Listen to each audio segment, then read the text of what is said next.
ಯಾವಾಗಲೂ ಮಾಡೋ dosa, idli, chapati, rice items ಅಲ್ಲದೆ ಯಾವಾಗಾದರೂ ಒಂದ್ಸರಿ ಪಾಸ್ತಾ ಮಾಡ್ತೀವಿ ಅಂದರೆ ಮಕ್ಕಳು ಖುಷಿಯಾಗಿ ಒಪ್ಕೊಂಡ್ಬಿಡ್ತಾರಲ್ಲ. ಅಂತ ಈಸಿ ಪಾಸ್ತಾ ರೆಸಿಪಿ ಬೇಕಂದರೆ ಈ ವಿಡಿಯೋ ಯೂಸ್ಫುಲ್ ಆಗುತ್ತೆ.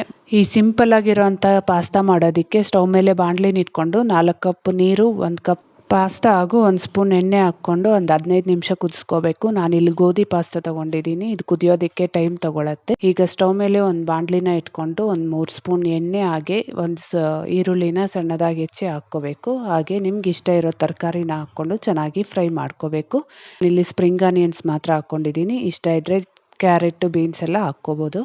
ಈಗ 2 ಟೊಮೆಟೊನ ಸಣ್ಣದಾಗಿ ಕಟ್ ಮಾಡಿ ಹಾಕ್ಕೊಂಡು ಈ ತರಕಾರಿಗೆ ಬೇಕಾಗಿರೋ ಅಷ್ಟು ಮಾತ್ರ ಉಪ್ಪು ಹಾಕ್ಕೋಬೇಕು. ಈಗ ಇದಕ್ಕೆ ಕುಕ್ ಮಾಡಿರೋಂಥ ಪಾಸ್ತಾಗೆ ಸ್ಮಿತ್ ಆ್ಯಂಡ್ ಜಾನ್ಸ್ ರವರ ಪಾಸ್ತಾ ಮಸಾಲ ಹಾಕ್ತಾ ಇದ್ದೀನಿ. ಇದನ್ನ ಹಾಕಿದ್ರೆ ಟೇಸ್ಟ್ ತುಂಬ ಚೆನ್ನಾಗಿರುತ್ತೆ. ಇದರಲ್ಲೇ ಉಪ್ಪಿರೋದ್ರಿಂದ ಉಪ್ಪು ಎಕ್ಸ್ಟ್ರಾ ಹಾಕಕ್ಕೆ ಹೋಗ್ಬೇಡಿ. ಈಗ 3 ಸ್ಪೂನ್ ನೀರು ಹಾಕ್ಕೊಂಡು 5 ನಿಮಿಷ ಕುಕ್ ಮಾಡ್ಕೊಂಡ್ರೆ ಪಾಸ್ತಾ ರೆಡಿ. ನೀವು ಸಹ ಟ್ರೈ ಮಾಡಿ. ಚಾನಲ್